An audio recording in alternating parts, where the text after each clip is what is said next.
नमस्कार। पिछली कक्षा में हमने पढ़ा था कि किस प्रकार से प्रतिस्थापी समूह है जो फिनोल के एसिडिक व्यवहार को किस प्रकार से प्रदर्शित कर रहे थे। आज हम पढ़ने वाले हैं कि फिनोल के बनाने की जो विधियां हैं वो किस प्रकार से फिनोल का फॉर्मेशन करती हैं, अर्थात जो हमारा मानव है वो किस प्रकार से प्रयोगशाला में फिनोल का संश्लेषण कर सकता है, उसको हम जानेंगे। मोस्टली रूप से यदि मैं बात करूं तो एग्जाम की दृष्टि से तो 3 मेथड है जो बहुत ही इंपॉर्टेंट है और वो अक्सर एग्जाम के अंतर्गत आते हैं। तो वो कौन कौन से हैं और कौन कौन सी फिनोल की बनाने की विधियां हैं उनके ऊपर हम आज चर्चा करने वाले हैं। तो देखिए, आज का हमारा टॉपिक है मेथड ऑफ प्रिपरेशन फिनोल, यानी कि फिनोल के बनाने की विधियां कौन कौन सी है। उसमें देखिए, आपको मैं पहले बता देता हूं कि कौन कौन सी विधियां हैं जिसको हम पढ़ने वाले हैं मोस्टली रूप से, और वो एग्जाम की दृष्टि से क्या है भाई, ये इंपॉर्टेंट है तीनों की तीनों विधियां। यहाँ पे सबसे पहले हम पढ़ेंगे और सबसे ज्यादा इंपॉर्टेंट और जो आधुनिक मेथड है वो है क्यूमीन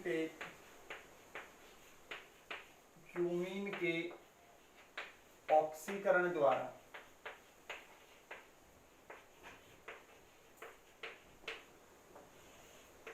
अक्सर ये एग्जाम में आता है और बहुत ही इंपॉर्टेंट मेथड है।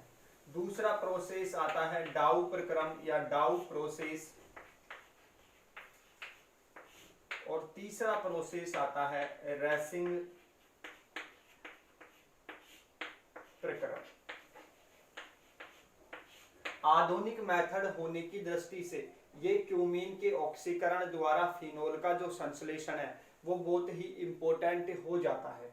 तो मोस्टली रूप से हम मेथड ऑफ प्रिपरेशन फिनोल के अंतर्गत हम 3 मेथड्स को मोस्टली रूप से पढ़ने वाले हैं। बाकी और भी मेथड है जिनके द्वारा फिनोल का संश्लेषण किया जाता है, लेकिन एग्जाम की दृष्टि से ये तीनों के तीनों जो मेथड हैं वो क्या हो जाते हैं, इंपॉर्टेंट हो जाते हैं। जिसमें आप फर्स्ट डालिएगा आप क्यूमीन के ऑक्सीकरण द्वारा फिनोल का निर्माण। इसको समझने से पहले आपको क्यूमीन के बारे में पता होना चाहिए कि क्यूमीन किसे कहेंगे अपन। तो देखिए, आपने बेंजीन के बारे में पिछली कक्षा में पढ़ा होगा कि बेंजीन क्या होती है।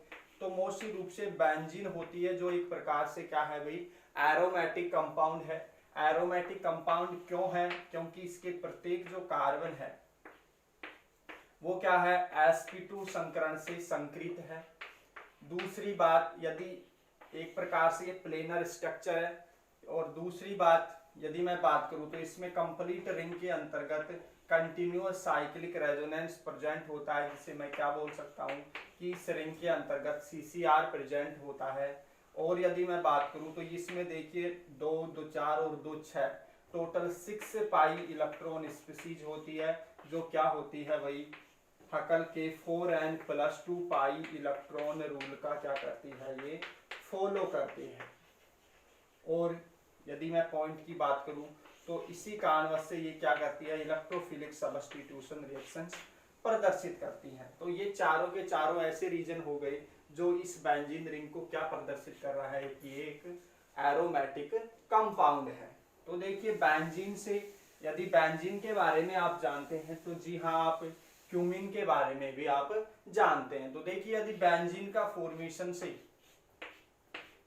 यदि बेंजीन से यदि मैं क्यूमीन बनाना चाहता हूं तो आपने पिछली कक्षा में फ्रीडेल क्राफ्ट रिएक्शन पढ़ी होगी, जिसमें क्या है देखिए किस प्रकार से क्यूमीन का फॉर्मेशन होता है, उसको देख लेते हैं।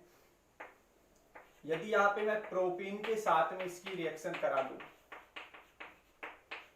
और AlCl3 यहाँ पे कैटलिस्ट की तरह कार्य करेगा, तो ये फ्रीडेल क्राफ्ट रिएक्शन है। तो हमें पता है कि यहाँ पे भी हाइड्रोजन उपस्थित है, तो ये हाइड्रोजन निकल के कहाँ पे जुड़ जाएगा, ये बॉन्ड के इलेक्ट्रॉन इधर शिफ्ट होंगे, जिससे कार्बन पे पॉजिटिव चार्ज होगा और यहाँ पे क्या आएगा, नेगेटिव चार्ज आएगा। तो फिर देखिए ये क्या किस रूप में निकल रहा है, H पॉजिटिव के रूप में यहाँ पे बाहर निकल रहा है, इलेक्ट्रॉनों को यहाँ पे छोड़ के जा रहा है। तो देखिए किस प्रकार से यहाँ पे अटैच्ड होगा, तो ये H+ के रूप में बाहर निकलेगा, तो इस कार्बन के ऊपर कौन सा चार्ज आ जाता है, नेगेटिव चार्ज आ जाता है, जिससे ये कार्बन अटैच्ड हो जाता है और ये H+ जाके कहाँ पे अटैच्ड हो जाता है, CH2 समूह के साथ में अटैच्ड हो जाता है। जैसे हमारे पास में ये फिनोमिना बनती है कि यहाँ पे देखिए इस कार्बन को रिप्रेजेंट कर देता हूँ इस प्रकार से, फिर यहाँ पे देखिए ये सिंगल बॉन्ड का फॉर्मेशन हो जाएगा, यहाँ पे CH3 आ जाएगा और यहाँ पे क्या रहेगा, CH3। तो इसे अपन क्या बोल सकते हैं, आइसो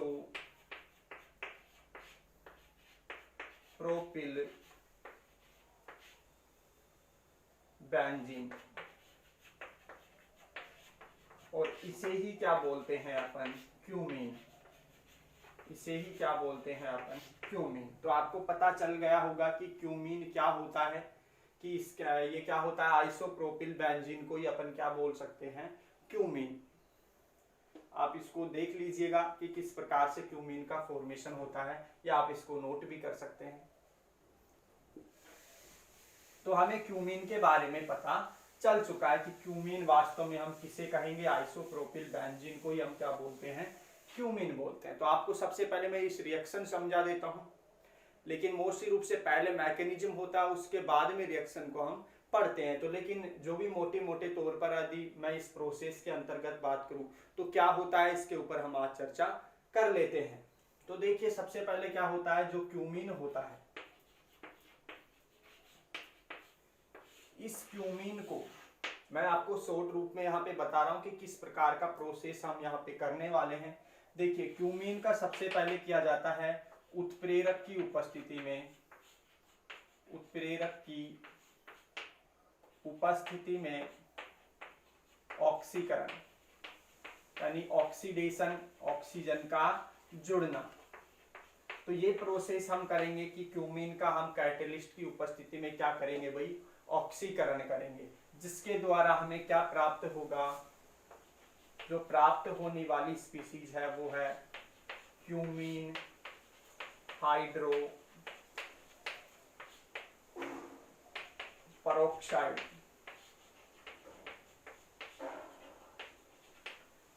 यहाँ पे प्रोसेस के दौरान क्यूमीन हाइड्रोपेरोक्साइड हमें प्राप्त होता है, जिसके बाद में हम नेक्स्ट स्टेप यूज करेंगे कि अम्ल की उपस्थिति में, अम्ल की उपस्थिति में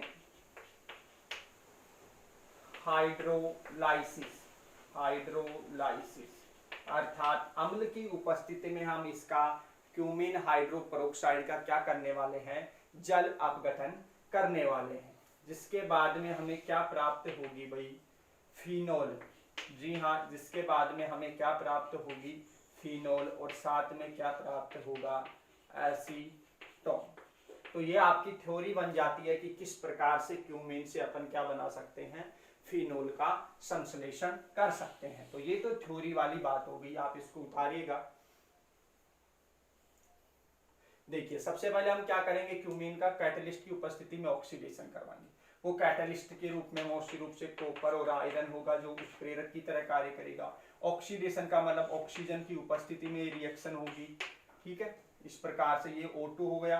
O2 मतलब यहाँ पे क्यों आ रहा है, क्योंकि ऑक्सीडेशन है और ऑक्सीजन का यहाँ पे एडिशन होगा। क्यूमीन हाइड्रोपेरोक्साइड अम्ल की उपस्थिति, यहाँ पे मोस्टली रूप से जो तनु यहाँ पे यानी कि डाइल्यूट H2SO4 का यूज होगा। अम्ल की उपस्थिति में क्या कराएंगे अपन, हाइड्रोलाइसिस करेंगे, जिसके माध्यम से क्या फॉर्मेशन होगा, फिनोल का। अब इस प्रोसेस को हम देख लेते हैं और सबसे अंतिम में अपन क्या लिखेंगे, फिर रिएक्शन को लिखेंगे कि किस प्रकार से हमने क्यूमीन से क्या बनाई है, फिनोल बनाई है। इसे उतार के आगे देखिएगा आप।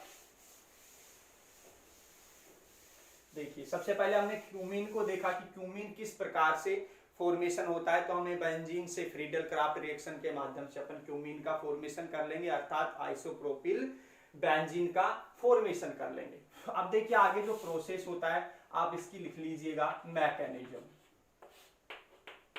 बिल्कुल ध्यान से समझिएगा, एक एक पॉइंट को देखिएगा कि किस प्रकार से ये प्रोसेस होता है। यहाँ पे देखिएगा आप, मैं इसको ऊपर लिख देता हूं ताकि कंप्लीट जो प्रोसेस है वो इस बोर्ड पे आ जाए।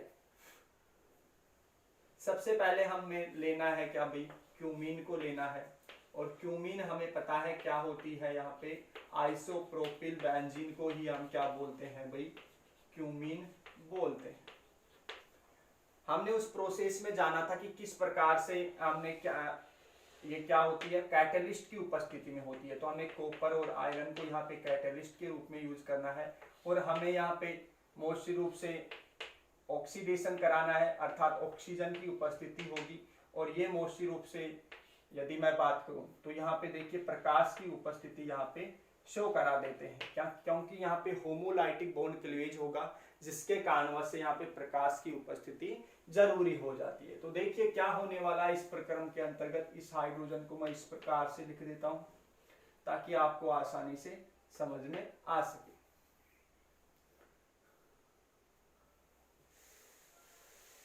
इस रिएक्शन को मैं नीचे, थोड़ा नीचे बना देता हूं ताकि आपको दिख सके।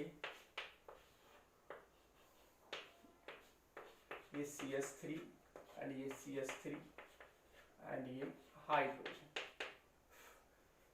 देखिए ये प्रकाश की उपस्थिति हो गई, कैटलिस्ट की उपस्थिति हो गई,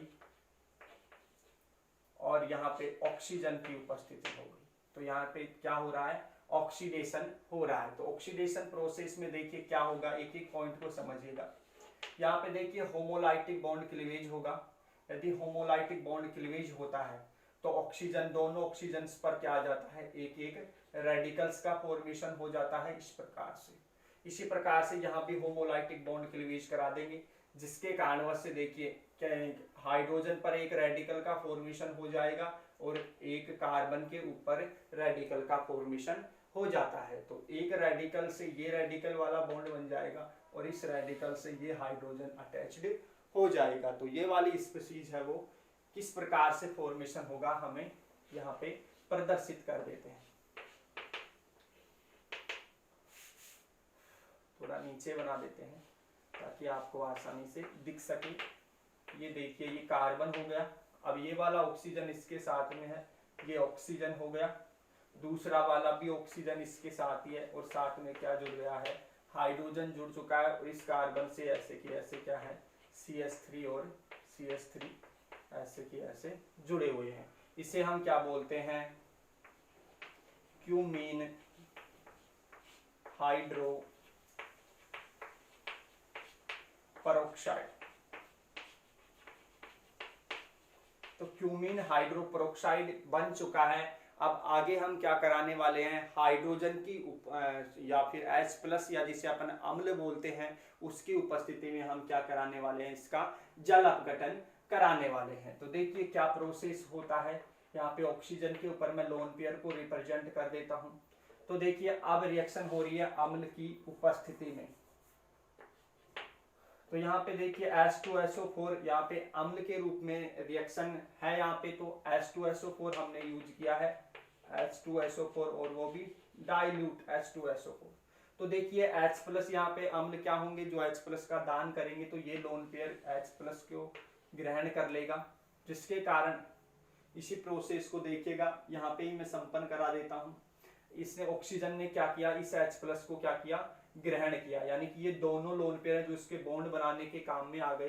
तो इस प्रोसेस के अंतर्गत यहाँ पे मैं बता देता हूँ कि किस प्रकार से फॉर्मेशन होगा। इस कार्बन के ऊपर ये ऑक्सीजन हो गया, ये ऑक्सीजन हो गया, ये हाइड्रोजन को ग्रहण कर चुका है, जिसके कारण से इस ऑक्सीजन पर कौन सा चार्ज जनरेट हो चुका है, पॉजिटिव चार्ज जनरेट हो चुका है। यहाँ पे CH3 है, यहाँ भी CH3 है, बाकी यहाँ पे सेम रिंग ऐसे की ऐसे आ जाती है। अब क्या करेगा, यहाँ पे देखिए ये जो हाइड्रोजन है वापस से इलेक्ट्रॉनों को देकर यहाँ से क्या निकल जाएगा, यानी कि यहाँ पे इस प्रकार से भी निकाल सकते हैं अपन।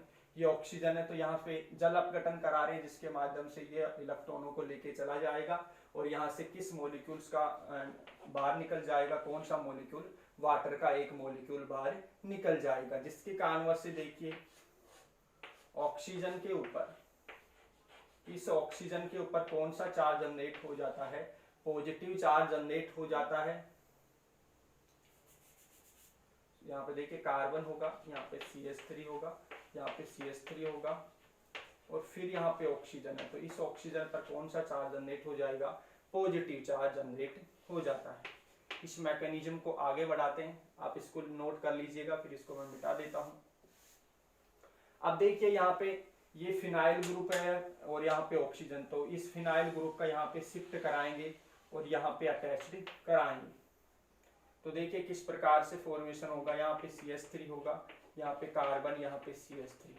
तो ये फिनाइल ग्रुप यहाँ से जाएगा तो इस कार्बन पर पॉजिटिव चार्ज आ जाएगा और इस कार्बन के ऊपर जो ऑक्सीजन है इसके साथ में कौन सा ग्रुप जुड़ जाएगा, ये फाइनल ग्रुप इस प्रकार से जुड़ जाता है। वापस से जो निकला हुआ वाटर का मॉलिक्यूल है, ये वाटर का मॉलिक्यूल ये क्या करता है, इस कार्बन के ऊपर आक्रमण करता है, जिसके कारणवश ये अटैच्ड हो जाएगा इस कार्बन के साथ में।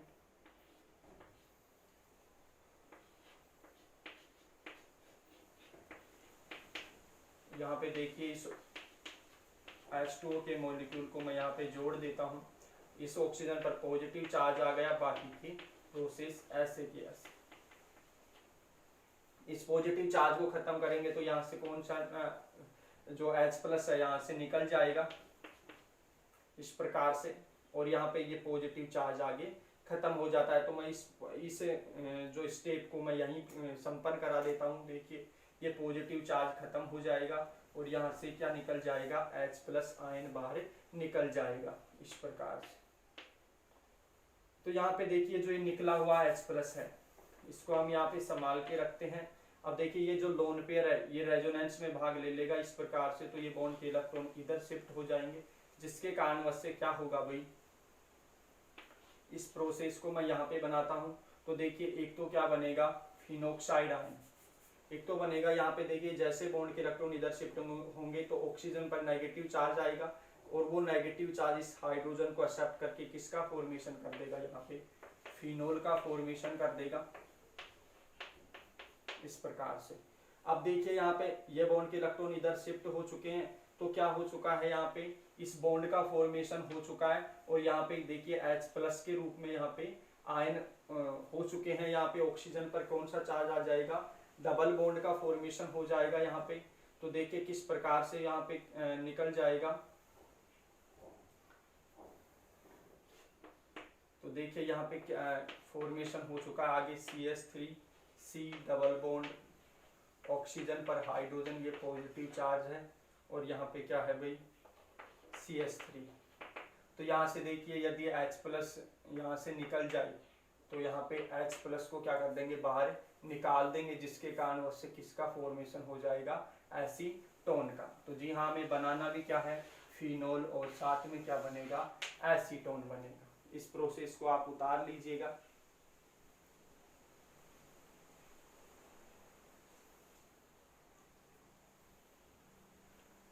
नहीं समझ में आया हो तो यहाँ पे इस प्रोसेस को दोबारा एक बार कॉपी में कीजिएगा। यहाँ पे देखिए दोबारा एक बार रिपीट करा देता हूँ। देखिए इस लोन पेयर ने यहाँ पे अटैक किया, जिसकी वजह से ऑक्सीजन पर पॉजिटिव चार्ज आ गया था। तो यहाँ पे अपन क्या करेंगे, इस ऑक्सीजन के ऊपर क्या आ गया था, पॉजिटिव चार्ज आ गया था। इस हाइड्रोजन को हम यहाँ से बाहर निकाल देंगे। तो बाहर निकाल देंगे तो क्या होगा, ये पॉजिटिव चार्ज खत्म हो जाएगा यहाँ पे। तो यदि पॉजिटिव चार्ज खत्म हो गया तो यहाँ पे लोन पेयर आ जाएंगे। फिर इनका क्या करना है, हमें ये बॉन्ड के इलेक्ट्रॉन इधर शिफ्ट कराने हैं, ये बॉन्ड के इलेक्ट्रॉन इधर शिफ्ट कराने, जिससे ऑक्सीजन पर नेगेटिव चार्ज जनरेट हो जाएगा। ये नेगेटिव उस हाइड्रोजन के साथ अटैच्ड होकर फिनोल का फॉर्मेशन कर लेगा।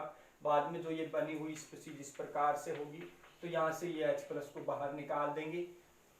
तो यहाँ पे क्या बन जाएगा, एसीटोन का फॉर्मेशन हो जाएगा। तो ये आपकी मैकेनिज्म हो गई, ये आपका फिनोल हो गया और ये आपका क्या हो गया, एसीटोन हो गया। इस प्रोसेस को उतार लीजिएगा। आशा करता हूँ आप सभी को समझ में आया होगा। आज के लिए इतना ही, धन्यवाद।